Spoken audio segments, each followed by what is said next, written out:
Kebanyakan orang bisa jadi akan memilih menjauhi si raja hutan ataupun harimau. Tapi di Bengkulu justru ada seorang perempuan yang memilih mengakrabi ataupun juga bahkan menyelamatkan harimau yang jadi korban di alam liar.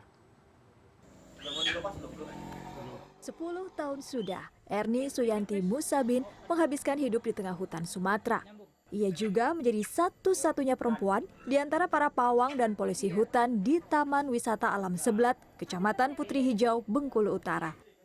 Perempuan yang akrab disapa Dr. Yanti ini kini punya julukan baru, Dokter Sahabat Harimau. Dari dulu memang keinginan saya pengen kerja di luar Jawa ya, karena di sana masih banyak hutan dan masih banyak satwa liar. Terus saya memilih Sumatera karena Sumatera memang keanekaragaman hayatinya cukup tinggi ya, dan beragam, dari mulai reptil, mamalia besar, aves dan lain-lain.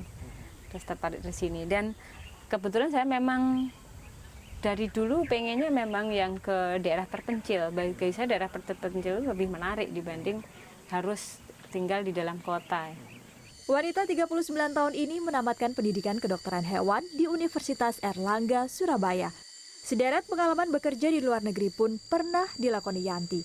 Dari relawan dokter hewan di Rumah Sakit Hewan Amerika hingga bekerja di sejumlah kebun binatang di Australia. Ia pun pernah belajar mengelola satwa liar di Zimbabwe, Afrika. Namun kecintaan pada satwa liar asli Indonesia juga yang memanggilnya kembali ke tanah air.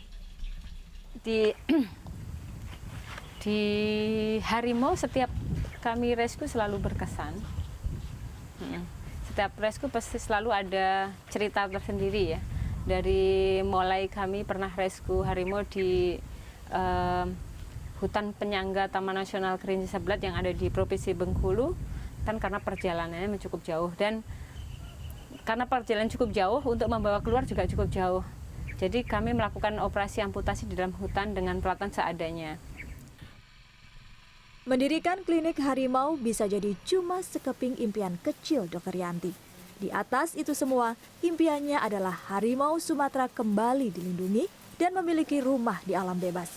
Sebab harimau-harimau yang telah dirawatnya di Taman Wisata Alam Seblat ini suatu saat harus dilepaskan kembali ke habitat asalnya.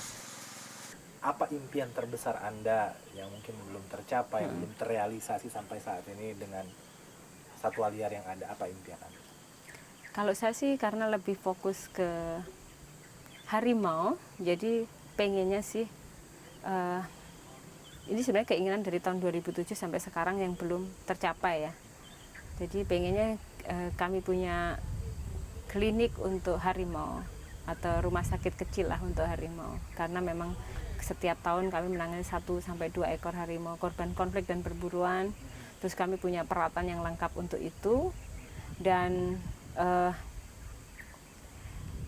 kami juga ingin dari harimau-harimau korban konflik bisa dilepas liarkan kembali.